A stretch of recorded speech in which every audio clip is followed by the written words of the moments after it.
And we're live, Sandhya. Hey, how are you? I'm doing good. Welcome, everybody. Welcome to another live event from ISE. I'm here with Sandhya, who's in charge of all the Android devices for Microsoft Teams rooms. And we've got a great little half hour of questions that we're going to go through. Lars, I love to see that you're early. Go ahead and ask your questions. I'm going to see I'm in Michel's tenant, so I'm going to put up some questions and some banners and go through. And we're just joined by Michael Tressler. So, Michael, if you've got questions, throw them out because Sandy and I can hear them. But let's start off with basically Android room systems. So, the biggest question that everybody has, direct guest join, Sandy. Well, that's a great question, and I have a hopefully exciting answer for a lot of folks. So, Direct Guest Join is in preview. So, depending on what device you're using, which Teams Room on Android device you're using, you may have it already if you are a preview customer. So, that is coming to Poly and Yealink right now in preview. It is going to be on other devices very, very soon. We are going to be getting that into production, you know, imminently, Imminently. um, meaning, this month, by the end of this month. And hopefully and that is for Zoom.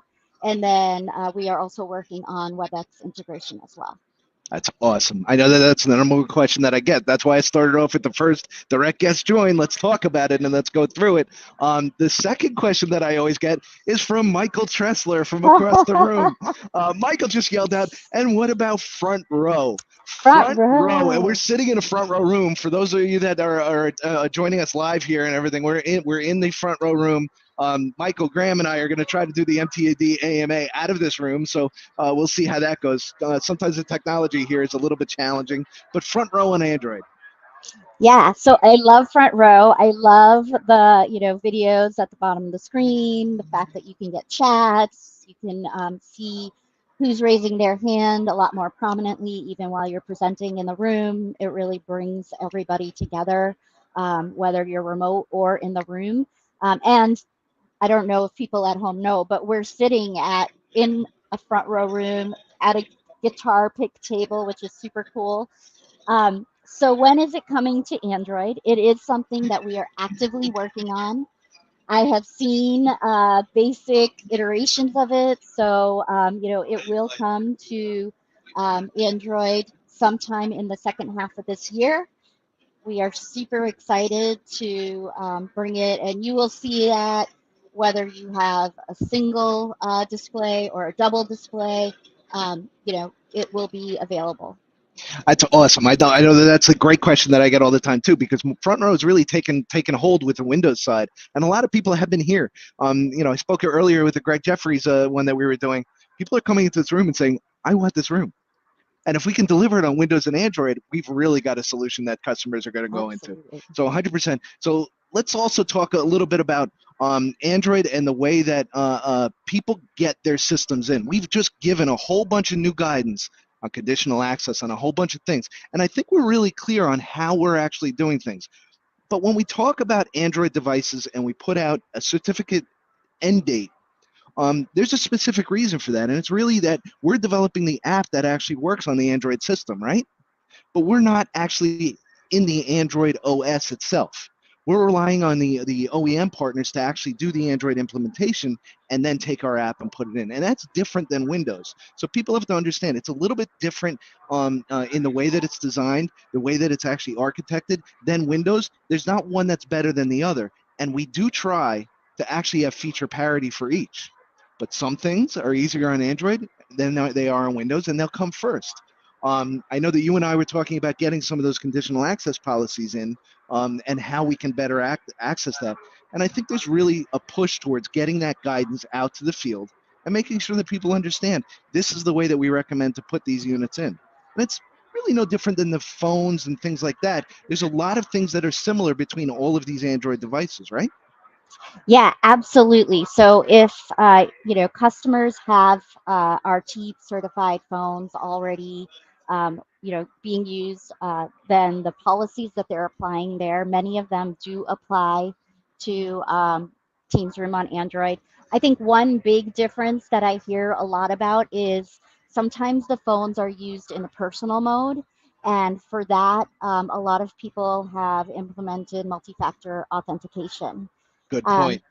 that doesn't work in the shared Good point. environment.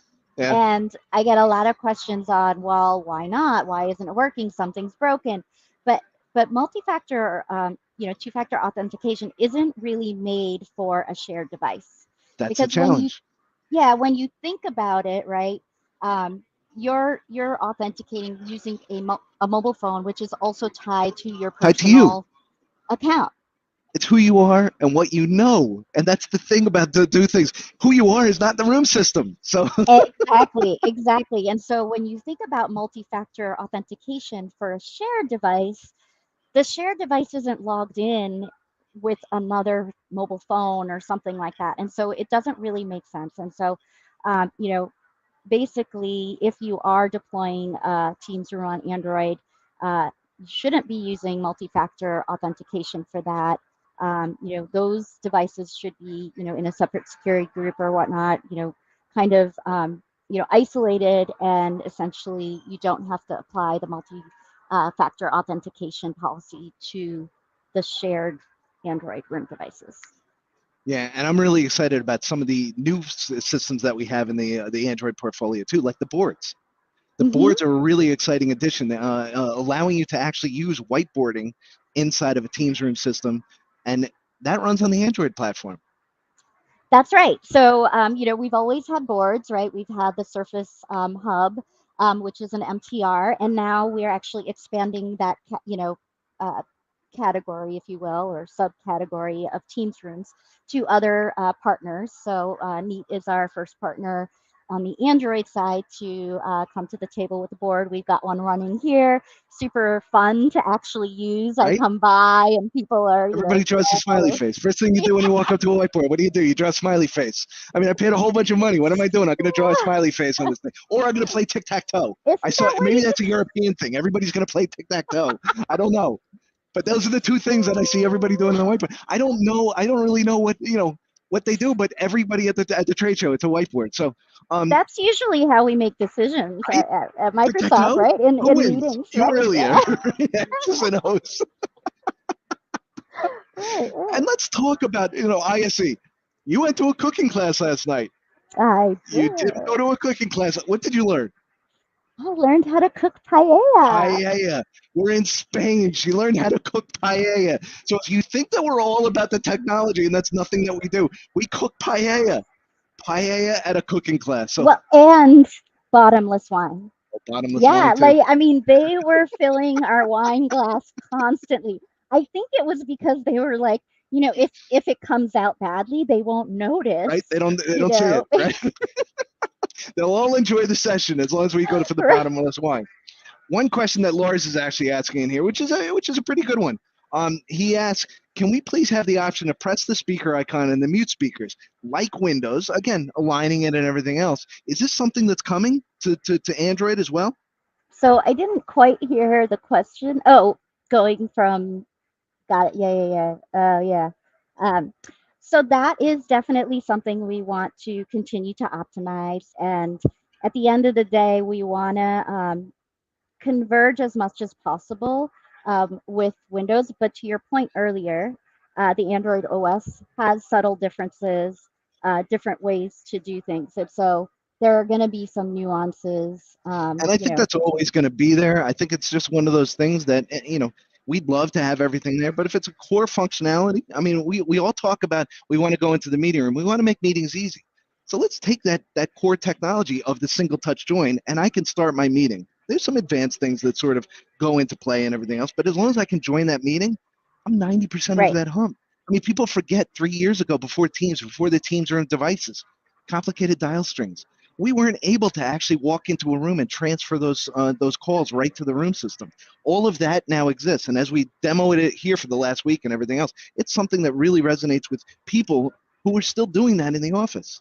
So getting that Teams experience and getting that Teams experience across from what you and I were talking about, from a personal device over to the shared spaces, is something really important. And when we're talking about the Teams rooms on Android, we are talking about those shared spaces and a persona that is something that is not identified as a specific person itself. It's a shared resource account. So, Yeah. um, And I think the other big thing about as people come back to work, you know, really, I think what we're seeing is that even in smaller rooms, people need some sort of technology in those rooms such that you can still connect with the people who are remote, right?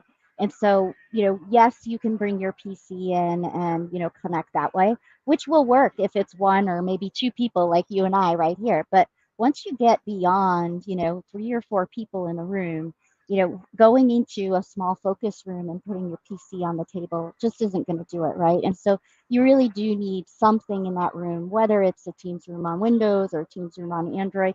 And, the great thing about the Android portfolio is fairly easy to deploy in terms of wiring and things like that. So, you were talking about everybody huddles around a PC before the show. We were having troubles with the technology. I like to actually tell our friends at Jabra, who gave me a camera this afternoon. yeah, This is what we decided to use, and we're using the Panicast camera to actually capture us while we're in front of this PC.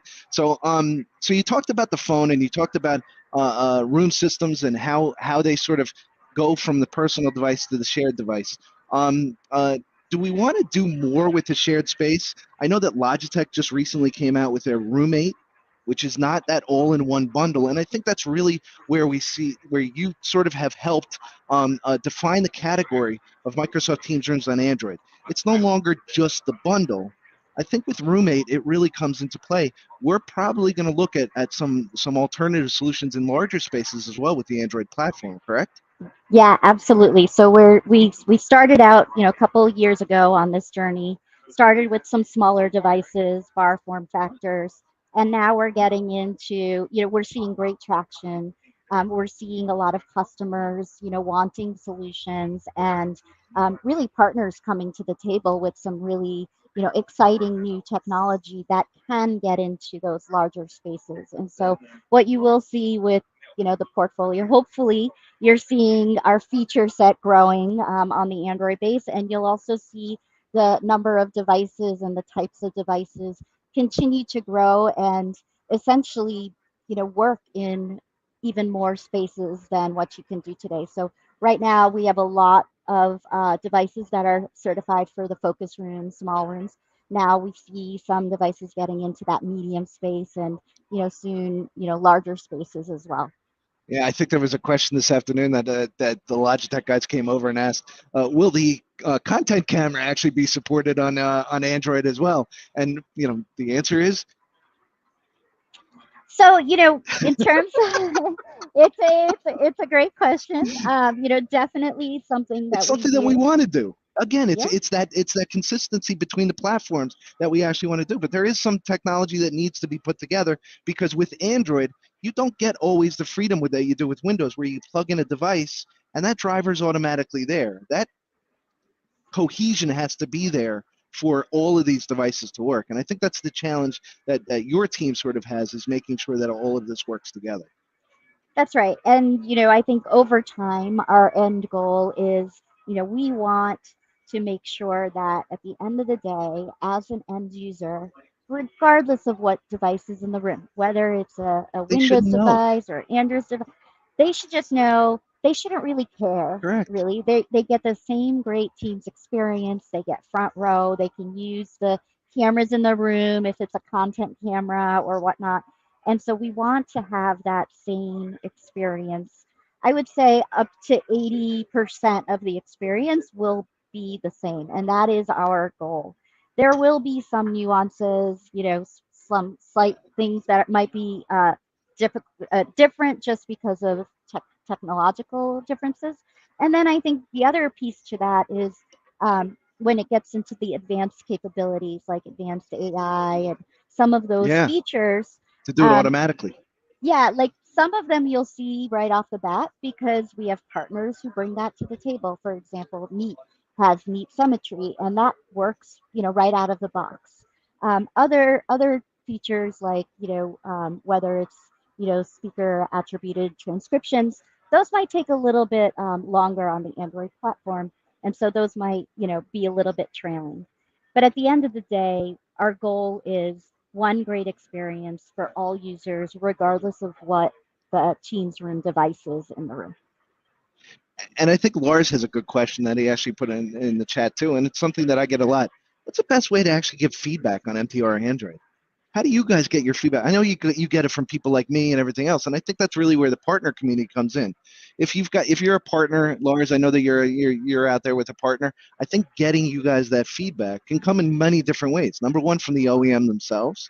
Number two, from the community, or if you're an end user, make sure that your AV integrator or somebody who's tied to Microsoft and has a partner capability is actually getting us that feedback and getting it to you guys. Because development doesn't just happen from, oh, well, let's think about this and we're going to dictate this. We actually take feedback from the customers and make sure that that feedback is in the products.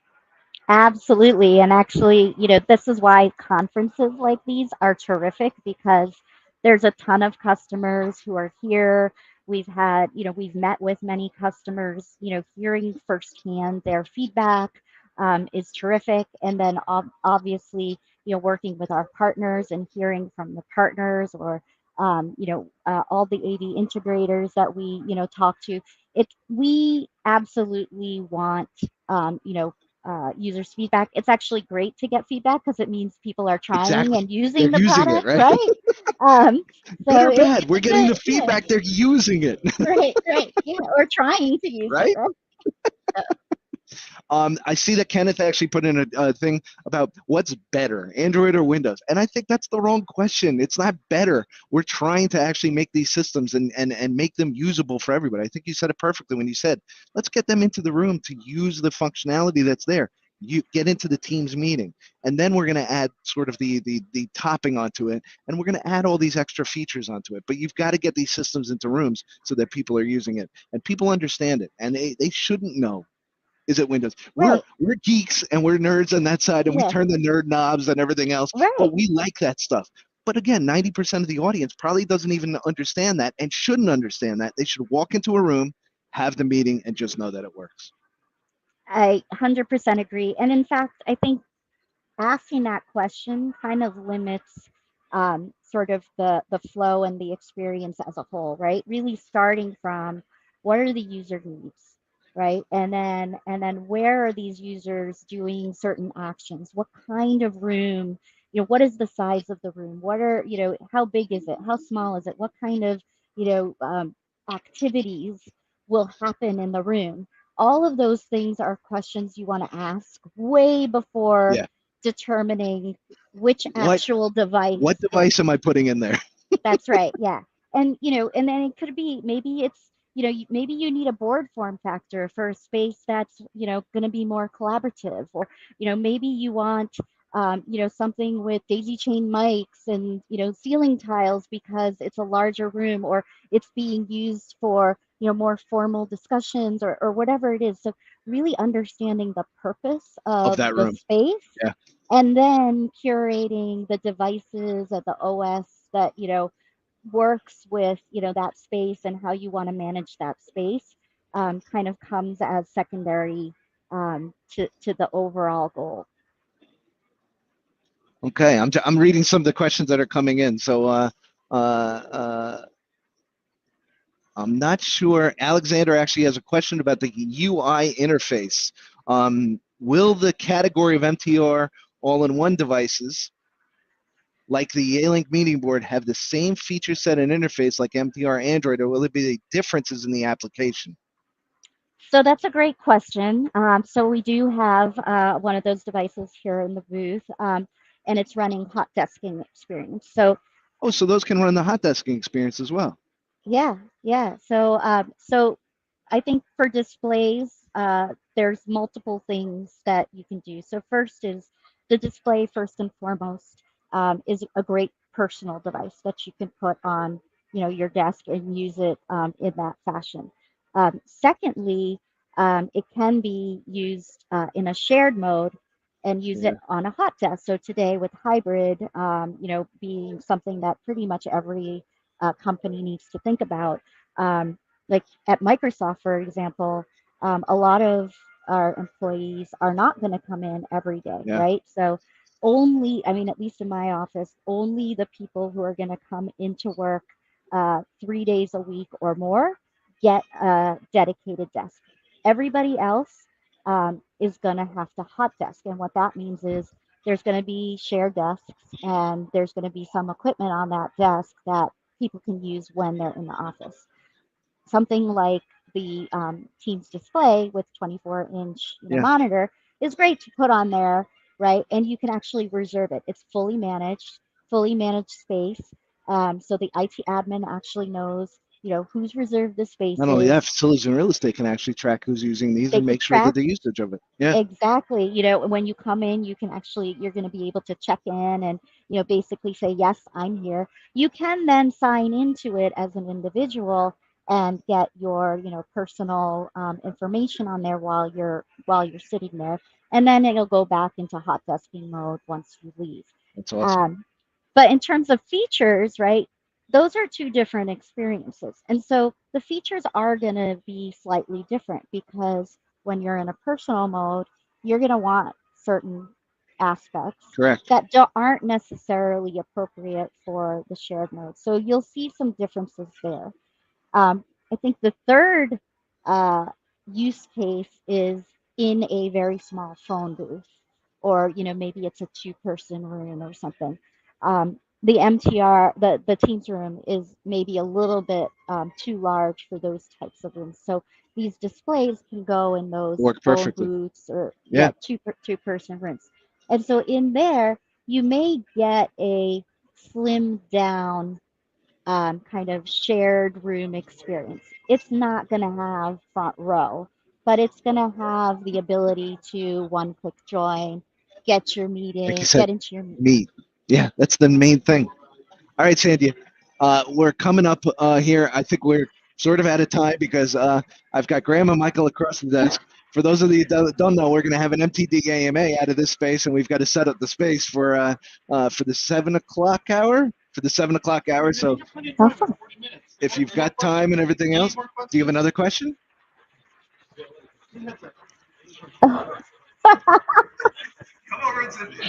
Hi, Sandhya. Michael Trusser from Microsoft. Nice to meet you, Michael. Long time listener, first time caller. Um, Teams display, you were just talking about it. We did a sizzle video like 3 years ago and it didn't seem to land because people didn't understand what it was for. Now we've got two great vendors coming out with new devices certified shortly. What's changed? Because we have all new form factors. So like what have we learned in the last few years that makes Teams display the right device today? It's a great question. So that's actually an easy question. So I think we've learned a lot, right? So first we do have customers on the original Teams display, but like any portfolio, right? I mean, you want a number of different form factors because especially in the personal mode, um, everybody wants something different, right? So what might be great for me may not work for you, and so I think with these two new entrants, and Michael's referring to the Neat Frame as well as the Yealink Desk Vision. Um, so with these two new devices, you get more variety, which is great, right? So the Yealink device, it's 24-inch, it's landscape mode, will offer great audio and video. It's got a mobile phone charger on there, and you can actually plug in your PC and put it into peripheral mode. So, for somebody who kind of wants a second monitor, sometimes, but also wants that sort of dedicated compute device other times, it's a great solution. The Neat Frame is about 15-inch portrait mode device, which really was designed with a couple things in mind, right? So one is that camera is really at eye level, which was some of the feedback that we heard from the last iteration was the camera was too low. So this one is at eye level. And when you have a one-on-one call on that device, it really feels like you can connect with the person who's remote to you. So that's a really nice feature. And the second piece to that is that it's portrait mode, which means that it takes up a lot less space on the desk. And so for somebody who doesn't have a lot of desk real estate or doesn't want kind of a landscape that's going to take up a lot of space, that's a great device because it's fairly small and compact. Okay, so then quick follow-up question. Is it a considered use case that someone would only have like a one of these Teams displays as their work computer? Is that a use case, or is this still meant to be a companion device, like solely meant as a companion device? So I think it's a stretch to have that be a sole device without, a PC to do a number of, workloads. It is a dedicated Teams device. So, you're going to get great Teams calls, Teams meetings, you're going to get chats, channels. It actually, calendar on there looks really sharp as well. So you can always have that. And then we're doing some first party integrations. And so you'll see Viva Insights on there. You can get PowerPoint. I actually, on the Meet Frame, what I love to do is look at Word documents because it's in, portrait mode, and it's super easy to just scroll and, skim a document very quickly. That being said, when you really when you're writing, a paper or, doing a PowerPoint, I think you still need a PC, to work off of to really get into some of those different workloads. So I think it's great for some things. The Desk Vision is, a great whiteboarding device. You can move it, it's got an arm, you can move it down and you can actually whiteboard on there. So it's going to be good for some things, but it's hard to let go of a PC, I think. Awesome. All right, so last question. Okay. What's your favorite feature that's coming to the Android devices? That is a public suggestion. I mean, I'm not asking you for the secrets behind the curtain, but what's your favorite new feature that's actually coming on the Android devices relatively soon? I would have to say front row. Front row? Absolutely. I mean, when you look at it, it's stunning in person. I mean, when we're It here looks and we're doing this, beautiful. yeah. It feels much more immersive when you're using it. You feel like, the people who are remote are closer to you. And I love you can see the chats. And actually, there's going to be improvements even to the front row that we have today. And so it's a really exciting time to be doing Teams Rooms. With all the loop components and everything else that we've That's got planned. right. I mean, Ilya's out there spilling the beans with some of the talks that he's doing here in person. So Yeah. I'm not saying anything that hasn't been out there. Let's see if there's any questions. I see Lars has some questions for Michael, but all right, we're coming up on the end of the hour. Thank you, Sandhya. Yeah, absolutely. Thank you very, very much. We're going to do more of these, I think. Michelle and I do these every month. Awesome. And I've already got some people from the intelligent speaker and intelligent camera Yes, category my saying colleague that, Arash is going to come. correct. Yeah. Arash came up and said, I want to do them. So so we're going to have more of that. And I think we're just going to continue developing and integrating on all these great Android devices now and in the future. So again, if you want to join us for the MTD AMA at the top of the hour, but for now, we're going to say goodbye. If you're at ISE and want to come and see us, we're in the Microsoft booth. I think you got a half an hour left to come and see us because we're both flying out tomorrow. Yeah. You got your negative COVID test, I so have you're going negative. home. I'm waiting for mine. So All all right. Well, Michael's doing his test tomorrow. So have a good night, everybody. We'll see you in an hour. Yeah, don't touch me. Yeah. Half hour. See you.